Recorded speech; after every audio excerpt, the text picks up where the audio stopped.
ચલો ભ્રૂણકોષનો વિકાસ કાલે આપણે જોયું હતું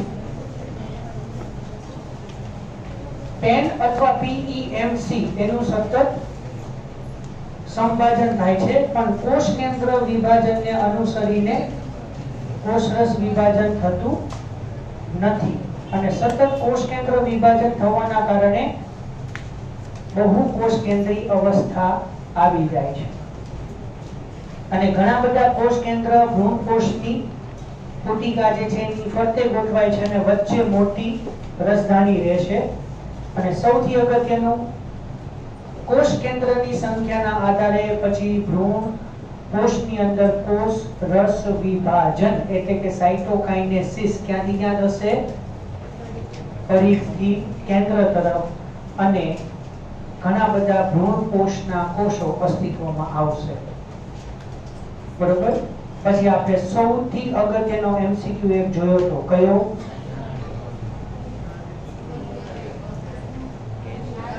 લીલું નાળિયેર એમાં નાળિયેરનું પાણી એ બીજું કાંઈ નથી પણ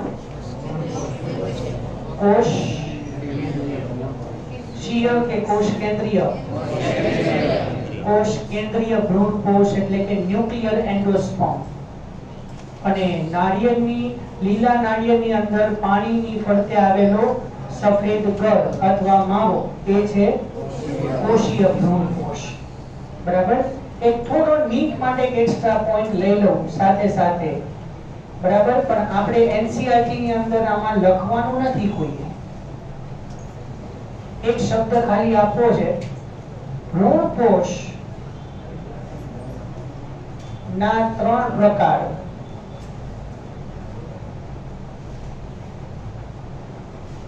કોષીય તમને ખ્યાલ જ છે કયું નાળિયેરનું પાણી કે ફરતે સફેદ ગર બીજું છે કોષ કેન્દ્રીય આ નાળિયેરનું પાણી બરાબર ને અને ત્રીજો શબ્દ આપવાનો છે એ અગત્યનો છે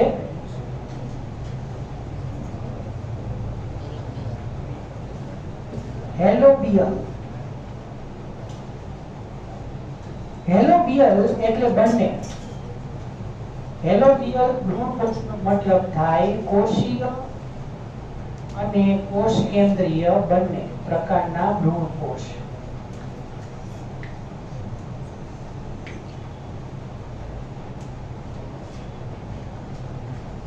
બરાબર એટલે આ એક એક્સ્ટ્રા પોઈન્ટ જે એક્ચ્યુઅલી જૂની ગુજરાત બોર્ડની ટેક્સ્ટબુક ની અંદર આ પોઈન્ટ હતો આ જૂની ગુજરાત બોર્ડની ટેક્સ્ટબુક આપણા માટે નીટ થઈ ગઈ અને એ લોકો માટે આપણી એનસીઈઆરટી નીટ હતી એટલે હકીકતમાં બધો કન્ટેન્ટ એક જ છે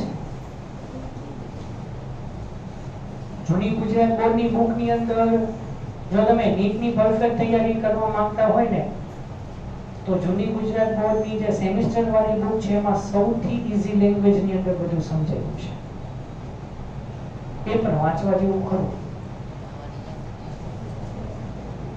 પણ ટાઈમ હોય તો હા ઈ જ નથી નહીં આપણી પાસે ટાઈમ અચ્છા ટાઈમ ઇઝ મની ભાઈ ચલો હવે બે અંડરલાઈન કરી લેજો ચણા મેરું વટાણા વાલ મગફળી વટાણા વાલ મગફળી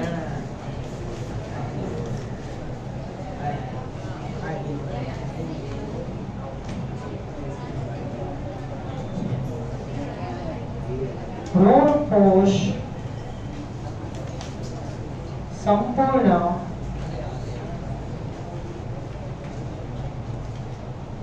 વપરાય જાય તો જ્યારે બીજનો વિકાસ થાય જ્યારે બીજનું બીજાંકુરણ થાય ત્યારે ભ્રૂણકોષ આ 3 બીજની અંદર સંપૂર્ણ રીતે વપરાય જાય છે જ્યારે દિવેલા અને નાળિયેર એની અંદર ભ્રૂણકોષ બીજમાં ચિર લગ્ન રહેશે એટલે લાંબા સમય સુધી જળવાઈ રહેશે દિવેલા એટલે એઈડા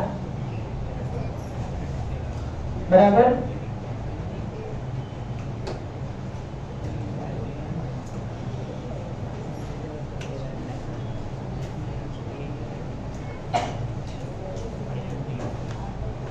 ચિર લગ્ન એટલે લાંબો સમય જોડાયેલું રહેવું.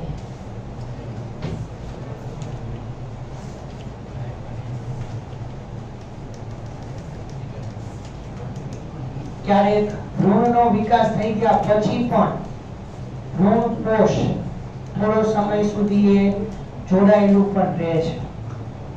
હવે આનો સીધે સીધો પ્રશ્ન તમને આવી શકે કે ભ્રૂણ કોષ સીધે સીધો વપરાઈ જાય કે ભ્રૂણ કોષ લાંબા સમય સુધી ન વપરાયેલો થોડો સમય સંગ્રહિત રહે, અને ક્યારેક તમને અંદર કંઈ જ ન કીધું હોય તો અસંગત વિકલ્પની અંદર, કારણ કે 3 એક્ઝામ્પલ અહીંયા ને 2 એક્ઝામ્પલ અહીંયા છે, એટલે ક્યારેક ઈ કન્સેપ્ચ્યુઅલ પણ તમને પ્રશ્ન પૂછે કે વાલ, દિવેલા, વટાણા અને મગફળી, તો એની અંદર આપણે આવે છે ઓપ્શન દિવેલા, કારણ કે આની અંદર ભ્રૂણ કોષ સંપૂર્ણ રીતે વપરાય છે. ખબર પડે છે ને? બરાબર? એટલે આવી રીતે અસંગત વિકલ્પ તમને પૂછી શકે છે. પછી આગળના પ્રશ્ન જે છે એ એક્ટિવિટી માટે છે, એ તમારે લખવાના નથી. બરાબર?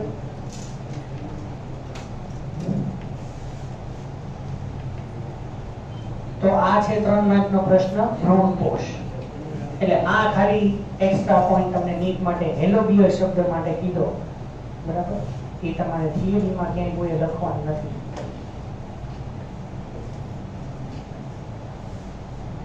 બરાબર? અને લખો તો માર્ક નહીં મળે, નહીં લખો તો માર્ક કપાશે નહીં. બરાબર? એટલે ખાલી નીટ માટે યાદ રાખજો, હેલોબિયર શબ્દ સૌથી અગત્યનો તમને આપવાનો હતો આના માટે. ચલો, તો આપણે ભ્રૂણ કોષની બરોબર વચ્ચેની વાત પતી ગઈ. હવે નેક્સ્ટ ટોપિક 4 માર્કનો પ્રશ્ન, ભ્રૂણ વિકાસ સમજાવો.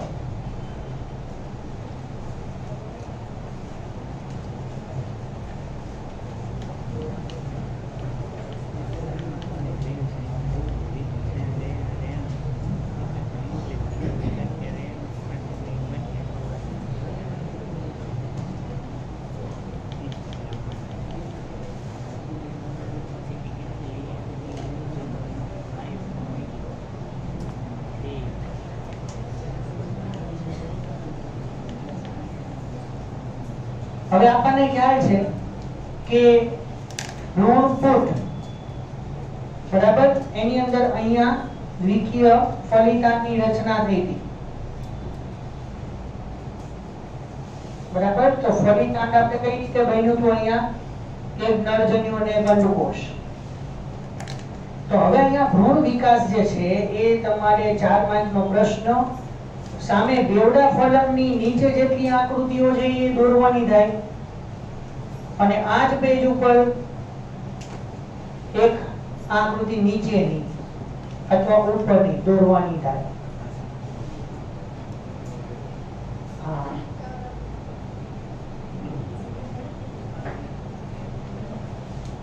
પણ સામેની આકૃતિ તમારે ભ્રૂણ વિકાસના વિવિધ તબક્કાઓ છે બધી તો ખાસ દોરવાની થશે જ, કે હું અત્યારે દોરું છું અહીંયા. બરોબર?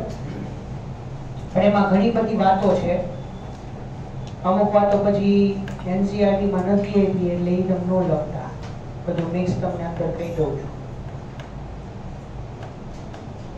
ભ્રૂણનો વિકાસ બીજાંડ છિદ્ર પાસે થાય, એટલે અહીંયા આપણે અંડકની પાસે, અંડકની અંદર બીજાંડ છિદ્ર પાસે દ્વિકીય ફલિતાંડ હોય છે.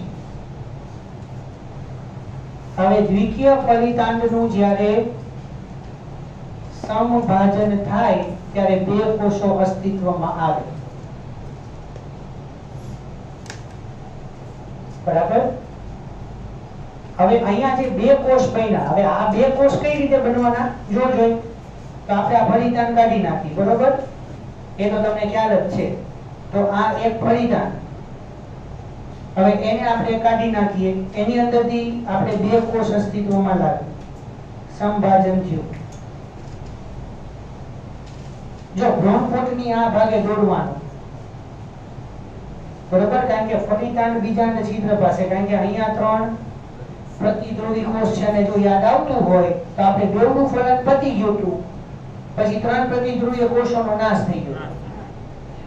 અમુક વર્ણન ટેક્સ્ટબુકમાં ન થાય, પણ ધ્યાનથી સમજો, બહુ મજા આવશે. 2 કોષ જે અસ્તિત્વમાં આવ્યા એમાં નીચેનો જો કોષ જે રહ્યો ને, નીચેનો, એને કહેવાય તલસ્થ કોષ, અને ઉપરનો જે રહ્યો એને કહેવાય અગ્રસ્થ કોષ.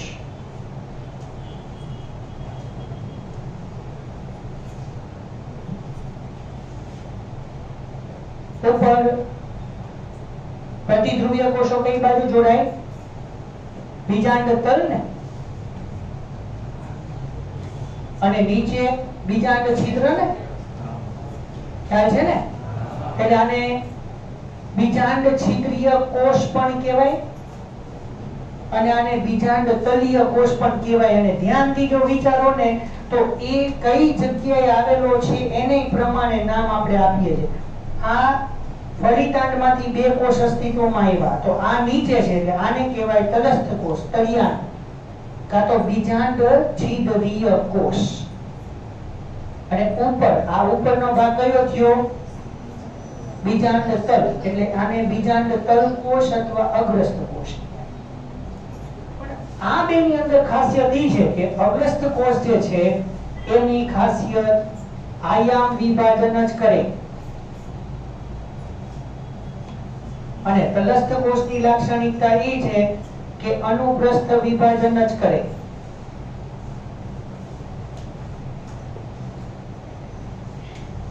તો અનુપ્રસ્થ વિભાજન એટલે આડું વિભાજન, અને આયામ વિભાજન એટલે ઊભું વિભાજન. તો જે કોષ જે પ્રકારનું વિભાજન કરે એના પરિણામે, આગળ કન્ટિન્યુ કરું તો તલસ્થ કોષનું અનુપ્રસ્થ વિભાજન થાય. આકૃતિ ઉપર ધ્યાન રાખજો, આ એક તલસ્થ કોષ અને આ બીજો તલસ્થ કોષ, અનુપ્રસ્થ વિભાજન આડું, અને ઉપરનો જે અગ્રસ્થ કોષ છે એનું આયામ વિભાજન થાય ઊભું, એટલે એમાં 2 કોષ આવી રીતે બને.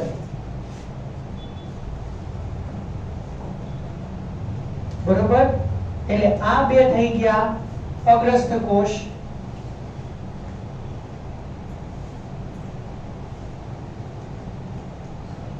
અને આ 2 થઈ ગયા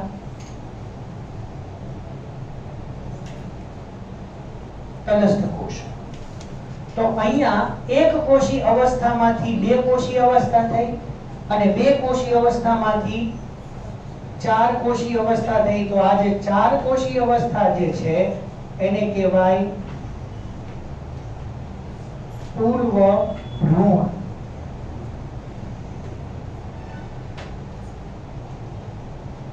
એને ઇંગ્લિશમાં પ્રો એમ્બ્રિયો કહેવાય.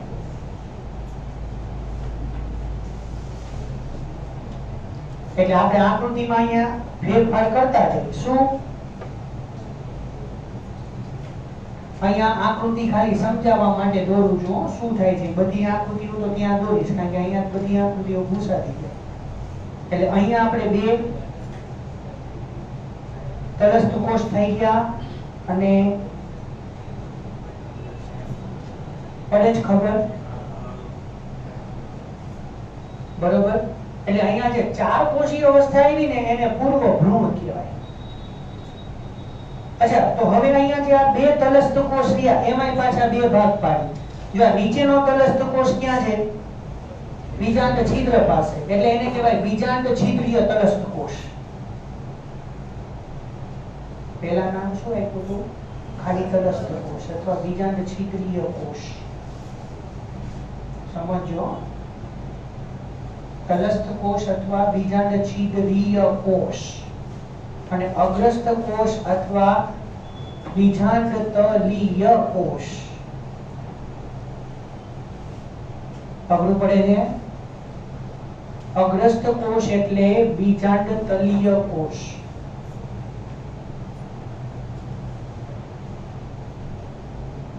નો ખબર પડે તો એલર્ટ આપજો.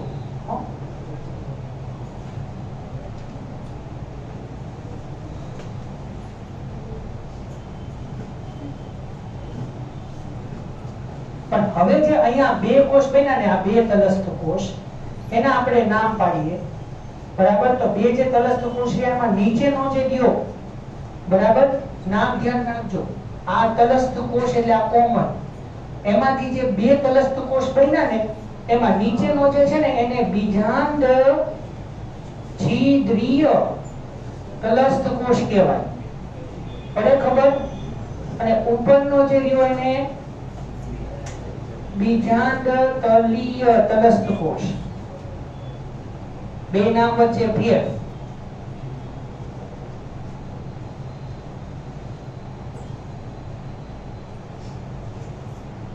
શો કોમા હા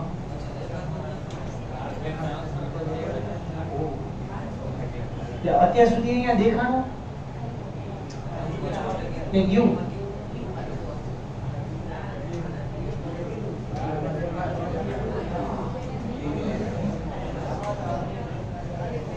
અચ્છા ક્યાં સુધીનું ક્લિયર થયું ત્યાંથી ફરી ગયું પહેલેથી વચ્ચેથી લઈ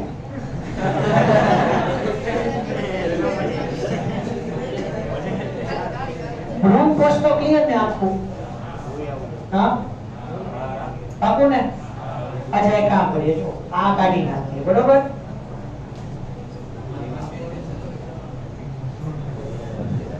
શરૂઆતમાં અહીંયા દોરું છું જો તમને દેખાશે આ ભ્રૂણ પુટ આપણે ભ્રૂણ કોષની અહીંયા બધી વાતો કરી લીધી અહીંયા આપણે શું છે ફલિતાંડ ક્લિયર આખું કહી દઉં છું શબ્દ ધ્યાનમાં રાખજો સાથે રહેજો હવે આ ફલિતાંડ તો ફલિતાંડનું સૌથી પહેલા સમભાજન થયું એટલે બે કોષો અસ્તિત્વમાં આવ્યા એટલે આ ફલિતાંડને આપણે કાઢી નાખી 1 અને 2 બરાબર હવે નીચેનો કોષ જે આવ્યો ઈ ક્યાં છે તળિયે એટલે ઈ બીજાંડ છિદ્ર તરફ રહ્યો ને એટલે એને તલસ્થ કોષ અથવા બીજાંડ છિદ્રીય કોષ તરીકે ઓળખવામાં આવે અને એની ખાસિયત ઈ છે કે એ માત્ર ને માત્ર અનુપ્રસ્થ વિભાજન કરશે દેખાણું કે બ્લુ માં કન્વર્ટ કરું અને ઉપરનો તલસ્થ અગ્રસ્થ કોષ ક્યાં છે બીજાંડ તળ તરફ કેલાઝા હા એને કેલાઝલ સેલ અથવા બીજાંડ તળ કોષ અથવા અગ્રસ્થ કોષ કહેવાય પણ એની ખાસિયત ઈ છે કે આયામ વિભાજન કરે જે કોષની જે લાક્ષણિકતા છે તો અહીંયા તલસ્થ કોષનું અનુપ્રસ્થ વિભાજન થઈ ગયું એટલે 1 અને 2 ક્લિયર તો બે કોષ અસ્તિત્વમાં આવ્યા અને ઉપરનો જે અગ્રસ્થ કોષ છે એમાંથી બે કોષ પણ એમાં ઊભું વિભાજન થવાનું એટલે બે કોષ આમ બનવાના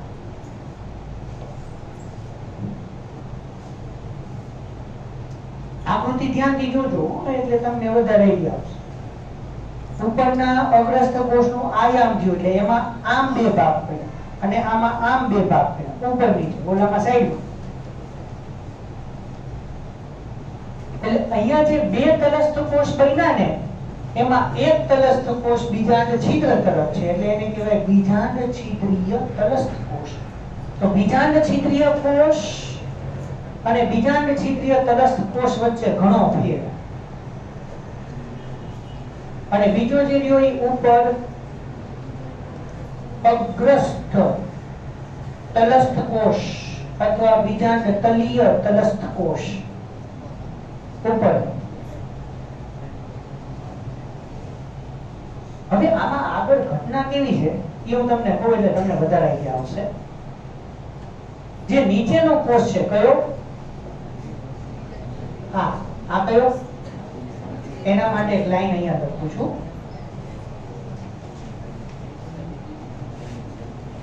અથવા બીજી ઈઝી લેંગ્વેજમાં સમજવા માટે આ વાક્ય તમને હેલ્પ કરશે. જો બીજાંડ છિદ્ર તરફનો તલસ્થ કોષ તેની વિભાજન ક્ષમતા ગુમાવે. આમ જનરલી તલસ્થ કોષનું વિચારીએ તો શું? આડું વિભાજન થવું. પણ અહીંયા નીચેનો જે તલસ્થ કોષ રહ્યો, આ શબ્દ ખબર પડી? હું બીજાંડ છિદ્રીય તલસ્થ કોષ લખું, થોડું અઘરું પડતું હોય તો આને ધ્યાનમાં લો. બીજાંડ છિદ્ર તરફનો તલસ્થ કોષ અને ઉપરનો લો બીજાંડ તલ તરફનો તલસ્થ કોષ, એવું પણ તમે લખી શકો છો. તો બીજાંડ છિદ્ર તરફનો જે તલસ્થ કોષ છે એને હવે એની વિભાજન ક્ષમતા ગુમાવી દીધી. જ્યારે બાકીનો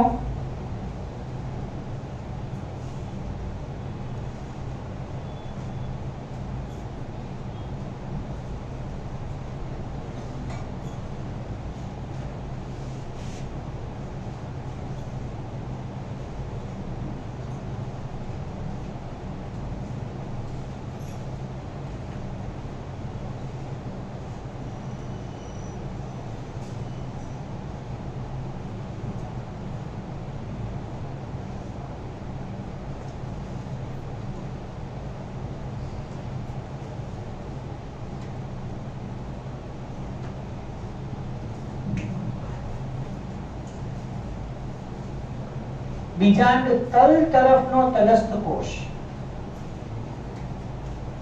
એ સતત, એનું લક્ષણ તો એ સતત અનુપ્રસ્થ વિભાજન કરી 20 થી 25 કોષોની બનેલી એક લાંબી હરોળની રચના કરશે, એવું જો તમને આકૃતિમાં નીચે બતાવ્યું છે.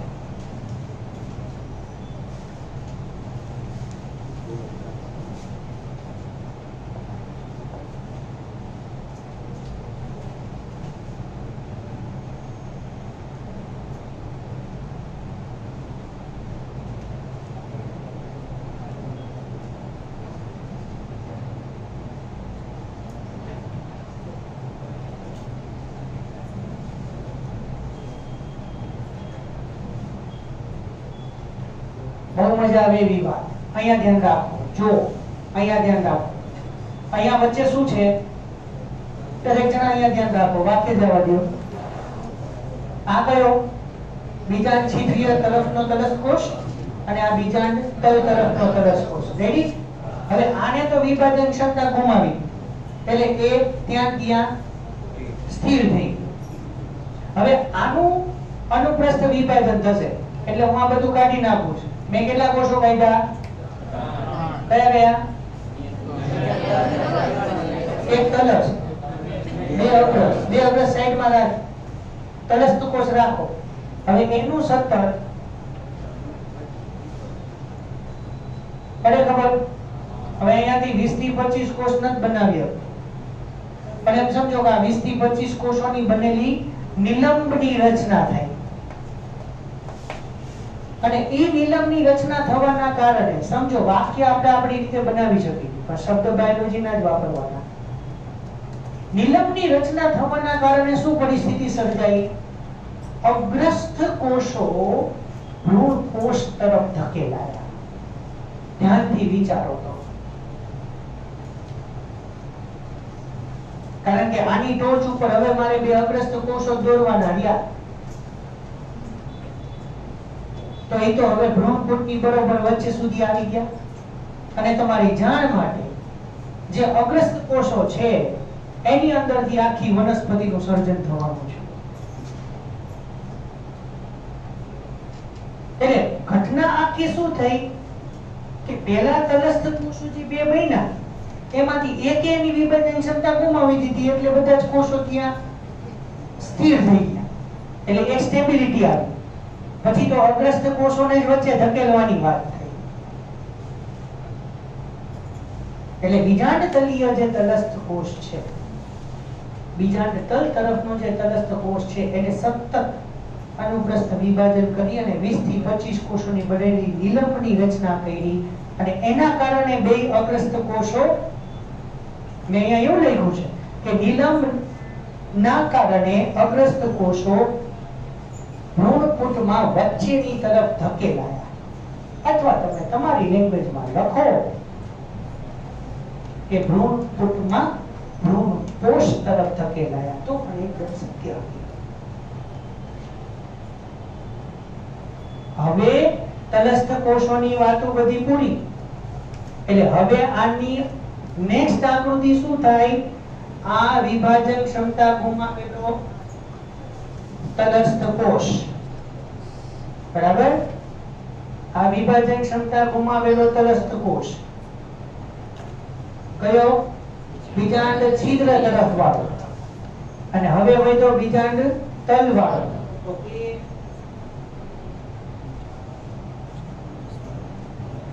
અચ્છા, આની અંદર કોઈ 20-25 ગણતરી કરીને ના દોરું હો. અહીંયા કોઈ ગણવા નથી બેસવાનું,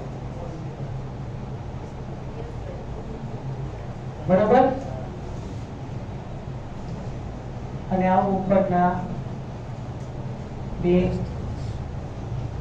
અગ્રસ્ત કોષ. ક્લિયર? પણ હજી અહીંયા એક થોડો ફેરફાર કરવો છે, બરાબર?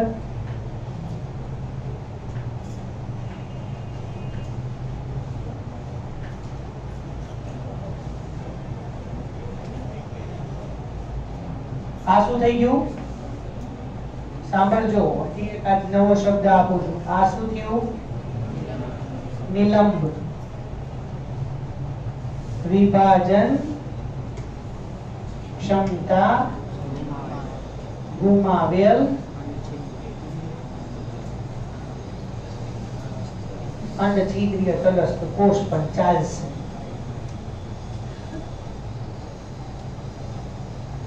હવે એક નવો શબ્દ અહીંયા મેં કોષ, બે કોષ ભેગા કરીને આખો એક કોષ નથી નવો બનાવ્યો. આમ કરજો, મેં આકૃતિ પૂછી તમે જોઈ હશે.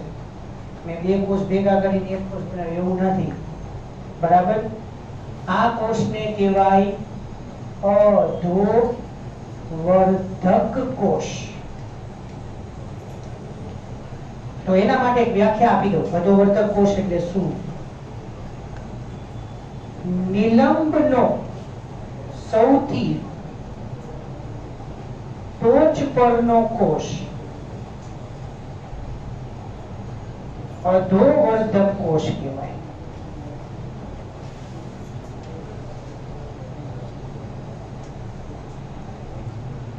અધોવર્ધક કોષ એ નિલંબનો જ કોષ છે, પણ નિલંબનો સૌથી ટોચ પરનો કોષ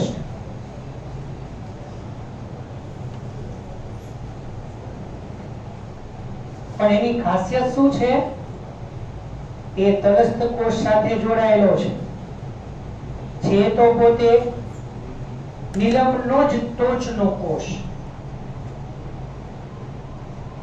બરાબર? એટલે અહીંયા ખાલી ફેરફાર કરી દે. આ જે રહ્યો એ અધોવર્ધક કોષ થઈ જાય અને ઉપરનો તલસ્થ અગ્રસ્ત કોષ થઈ જાય, બરાબર? હજી તો ભ્રૂણનો વિકાસ શરૂ થયો.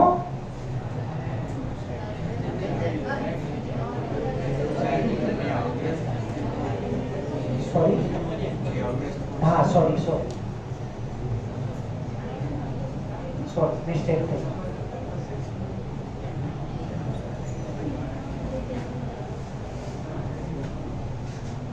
એટલે શરૂઆતમાં એક દળી દ્વિદળી બંને વનસ્પતિના ભ્રૂણ એક જ સરખા છે,